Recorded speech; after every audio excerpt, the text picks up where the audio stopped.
Hello everyone, আজকে আমি একটা স্নোম্যান বানিয়েছি খুব সহজ পদ্ধতিতে। চলো দেখা যাক। প্রথমে একটা বাটিতে গ্লু আর জল মিক্স করে নিলাম।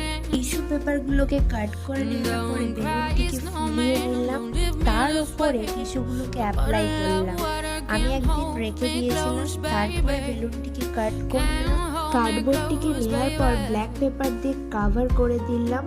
তারপর একের পর এক গ্লু দিয়ে চিপকানোর পরে গ্লিটার পেপার দিয়ে স্নোম্যানের চুটিটা যাতে আরো সুন্দর লাগে এটা চিটিয়ে দিয়েছিলাম।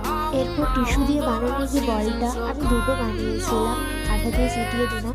তারপর স্নোম্যানের আই, নোজ, লিপ এঁকে নেওয়ার পরে একটা রিবন দিয়ে বেঁধে দিলাম। লাস্টে স্নোম্যানের টুপি অ্যাটাচ করে দিলাম।